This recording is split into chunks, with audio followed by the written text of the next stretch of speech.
stuff, that we do here in America because it's influential. It touches people in a certain way. So I truly believe that music can change people's lives. Music can cause people to, think different, act different. So yeah, you gotta find what that lane is. Keep looking deep. Yeah, so I guess the difference between like me and you would be that you grew up and so you've seen it. Like you have the heart because you grew up there, you're around it. But for someone like me or someone that's just oblivious, it's like I can go down there and teach them dance, but how do I have a heart for what they live through every day? Yeah, listen to their stories. Talk to them. Since I've been teaching, I teach 5th and 6th grade math, and the administrators, they always evaluate you to see what you're doing good, what you're doing bad. And my biggest gift is connection with the kids. And it's caused me to have a heart for the kids. I believe God called me to teach. But in that, He's caused me to also be in tune with them just by conversation.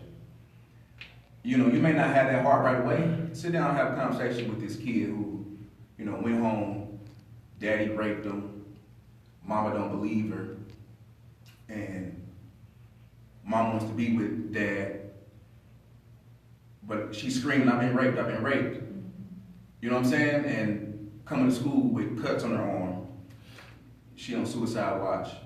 These real life situations, stuff that I've seen, I'm like, man, you just really have a heart for them. Like, dang, they ain't got nobody. They don't have nobody. So then as a teacher, me, I'm looking like, well, how can I help this kid? Or the kid who sixth grade gets shot, got to come to school in a walker.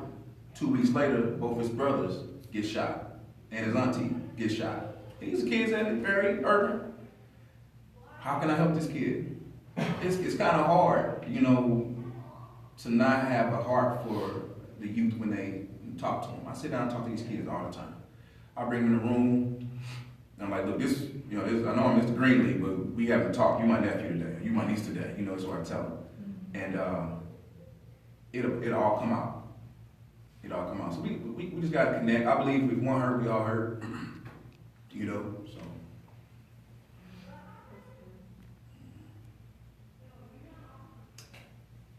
I got another question. That was deep. We just got Gotta kind of, let that sink in a little bit. Yeah.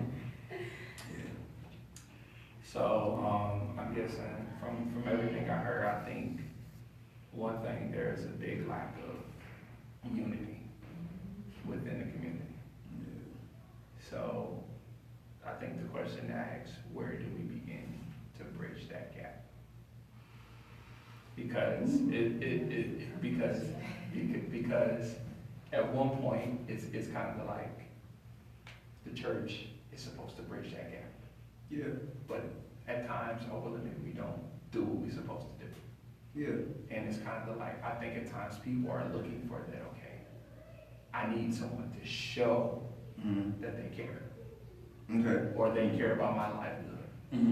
Because there are a lot of kids and black people in general that come from toxic homes. And they are literally looking for a way out. Oh yeah. And they're looking for an alternative than what they could give it. So how would you think we should go about that? How do we unify? That's what really stood out. Man, you gotta. First of all, you have to identify. I'm a believer. You hear people say all the time. If you want, you surround yourself around like-minded people, it just build you up. Right. You got to find those people first. I feel like who's trying to do what I'm trying to do, because I don't got all the answers. I don't know everything. Right. But you find people with a like mind. You build together. And I think you build from there. I think if I were to come up with an analogy, somebody the foot, somebody the arm, somebody the leg, somebody the knee, somebody the nose, somebody the eye, somebody the mouth. You know what I mean? But I think a lot of people would like saying the only way to solve this problem is if we all were armed. You know what I'm saying? Like, you have to be an arm. So if you're not an arm, you ain't doing it right. Especially when the Mike Brown stuff happened, everybody was like, well, where the church at? They're supposed to be out here, and I agree with it. But you had some people in the church who was like, let's go to the streets, and you had some people in the church who was like, well, don't go out into the streets. And it was like, both were condemning one another, but I was like, well, maybe it's just a different method. Yeah. Maybe somebody feel led to, okay, if I pour out these words to this group, that it inspired. Or the other group may say, well, if I go out into the community, that it inspired. How come it can't be, you speak and you go out in the community and we have an event together? You know what I'm saying? Like, it don't look at it like that. It's always like, well, I'm gonna be, we all the foot. You better be that foot. If you're not the foot, you ain't right. You going to hell, you ain't the foot. You know what I'm saying? It's ugly like that. You know, I think about the scripture, man, and it's, long story, well, I put it in my words, and it's, we all got different things that we do. We all can influence people differently, but it's one God in all. Yes. You know, let what you do speak and be confident about it. And seek to find somebody who has that same passion as you, without any ulterior motivation. Somebody that's going to say, okay, I like what you're doing. Let's go make this happen in the community. Right. You know. So that's kind of my plan. I like how you give the head, the arm, and then the scripture, even though. That's true. I got another question.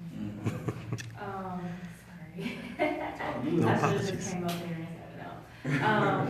But kind of a personal question, because I know you talked about like your passion for music. You know, you are an artist, and so also offline we were just talking about how music is so impactful.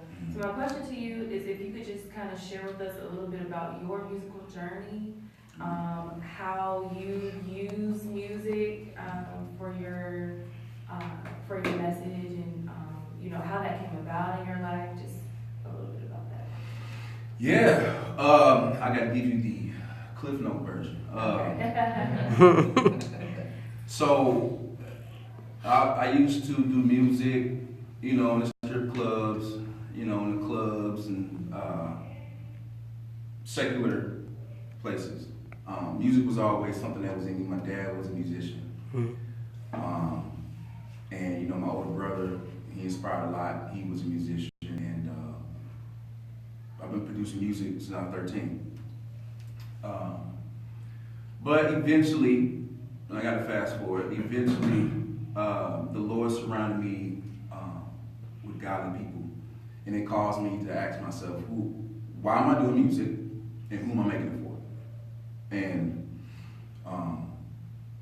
then the change occurred. So then, you know, I would say 2009, 2010, you know, I finally started doing the gospel music. At first I didn't want to do it though. At first I was like, you know what, this is going to be inspirational. Keep it real. It's going to be inspirational, motivational. It's not going to be the gospel. Right. Trying to find a way to justify it. Just trying to stick to my old ways, you know. Alternative positive. Yeah. My wife now, my girlfriend then, she kind of was like, oh, okay. Oh, that's what you call it.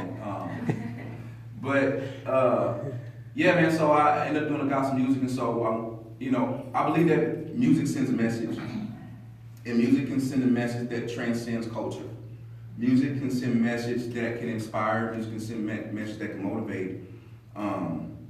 You know, I remember watching this old video, Michael Jackson's old video, the whole We Are the World. Man, you look at that old school video, you got everybody in that video. You got Whitney Houston, you got Stevie Wonder, you got Michael Jackson, you got all these different people from all different cultures. And I just use that as an example because that song changed people. That song motivated people. That song inspired people. And so my music is the same. I just want to inspire people to do something different with their life. I do, you know, gospel music, and you know, I've heard people say, "Well, that puts you in a box." You know, however you look at it, whatever. You know, I believe that I want to inspire people with the music. My last album, called Letters, was probably my most emotional album, and that I began to dive into the topics of manhood. You know, how am I supposed to be? You know, my struggles with the people. I basically wrote 3 letters. I wrote a letter to the world, a letter to myself, and a letter to the church, and I had songs around the concepts, and it was really good because it challenged theology a little bit. You know, basically asking the church, you know, what are we doing? Are we condemning people or are we building people up? Flat out. And I asked the world, how can you not believe in Jesus? Look at this. And asking myself, are you going to walk like a believer or are you going to be a hypocrite? And I say that to say, you know, we all got struggles. Scripture, one of my favorite scriptures in Romans 7:15. Basically, you know, all the things I love to do, all the things I know I'm supposed to do, I don't do it. And all the things I hate to do, I keep on doing it. What in the world is wrong with me? Mm-hmm. You know, that's what the scriptures say. You know, Mm-hmm. you know what's wrong with me? Something wrong, man. You know, and then Paul, he alludes to, what's going to help me? Mm-hmm. And he says, well, Jesus Christ. Mm-hmm. And that scripture always inspires me, you know, when I'm having a struggle. And I think being transparent about that in my music is important because so much we've taught, you know, don't say that you're struggling because then you ain't no Christian for real. If you got a struggle, you ain't, you know, believe for real. You know, and then now the world look at that like, I'm a Christian, I think they perfect. Man, I'll never mess up, you know. So I've learned that transparency through deliverance in my music is helping too. So my music is still changing. That was I tried to do cook no version, but I'm sure it was. You started in 2009, so. I'm Yeah, I sure skipped it's a so lot. much more. I skipped a lot, but yeah. Long story short. What would you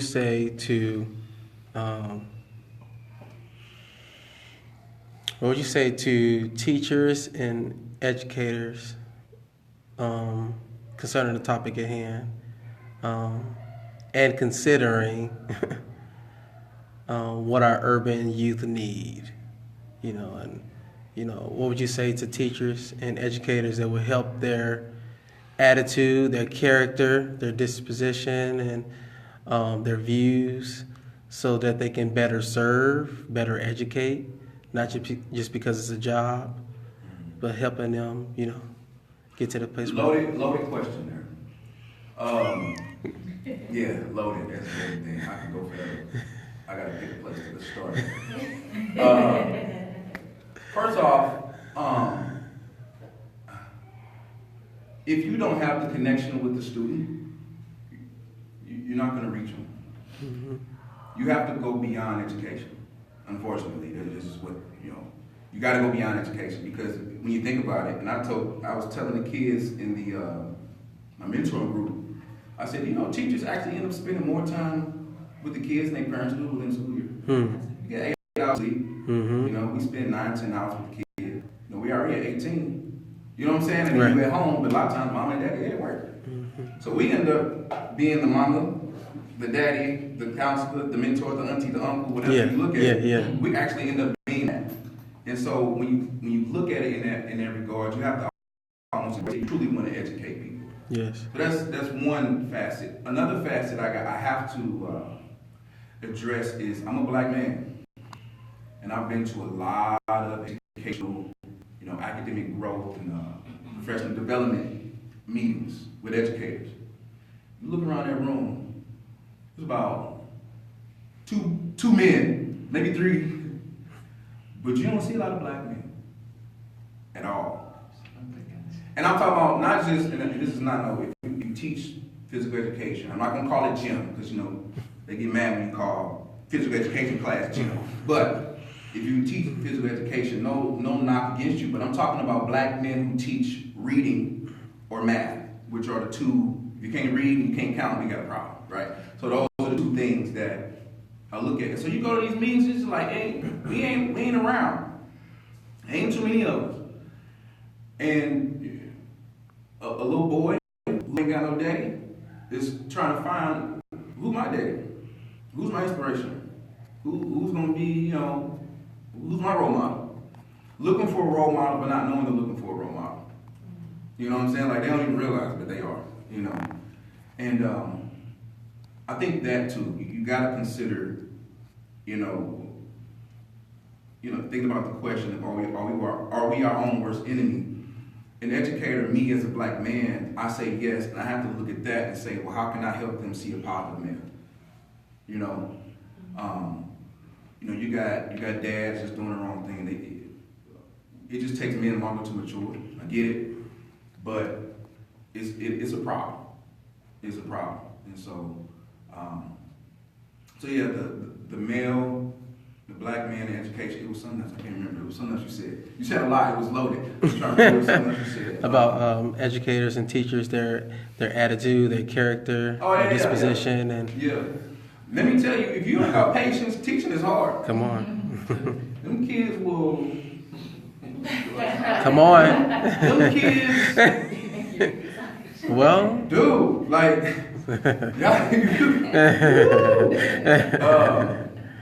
but I think actually in knowing it, I think one of my gifts is patience. yes, I give kids a lot of grace, and like even my co-workers, they'll be like, "Really, you're nice," you know. Man, I'm telling you, I'll tell y'all some stories, man. yeah. It's not about the money, Right, because I don't get much to teach. I'll be honest with you. right. I do it because I know God's called me to it. But I believe that's one of the problems with the St. Louis public school system is you got teachers that just go in there and be like, all right, let me get my 50,000. All right, y'all sit down, these worksheets. All right, see you tomorrow. There is no impartation. There is no connection. There is no conversation. There is no how do I relate what I'm teaching with to the real world. There has to be a real desire to want the kids to do better. Because the truth of it is, they are the future. And then I can't tell you how many times I have meetings with parents that's like 22, 23, and they kid in 5th grade. Right, You know, it was like, exactly. how old are you? And you're like, where daddy at? And you start to see right away, like, wow, this is a real life issue. You know, you got kids raising kids, and it happens over and over again. So then nobody is really prepared individually, speaking in community or anything. So what's a solution for educators and teachers to level up, to reach, to have passion activated? Show them you care. I know one thing that I do before the school year, and our school charges all the teachers to do that, is we go to every student who's on our list, we go to their house.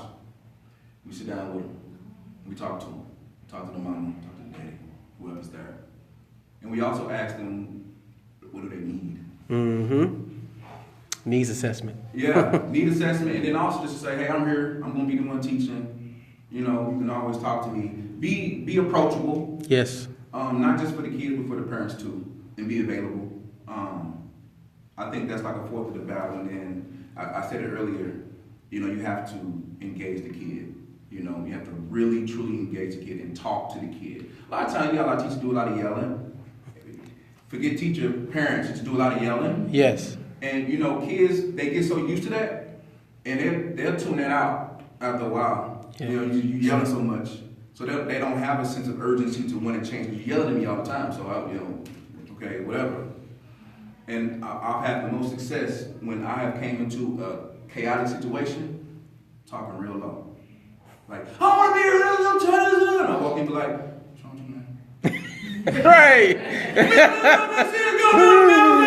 Well, did you do anything wrong? Right. Man, no, but did the teacher say to do this? Yeah, it was you. That's how me though. Oh, you tell the truth. That is it. You have to consider that's That is it. so whenever you approach a chaotic situation as a parent, teacher, whatever, and it's already hot, and you come in to bring it up hot, it ain't gonna help. And the kid will tune it out, and you didn't teach them nothing, they didn't learn nothing, they did not get better. So you just gotta do that. Yeah.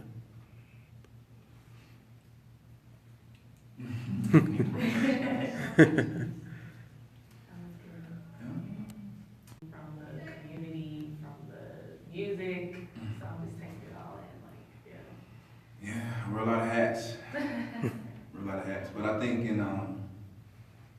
even in wearing all those hats, every hat got a purpose. Hmm. And you have to own that purpose and figure out how to accomplish what's needed or what is a priority for whatever season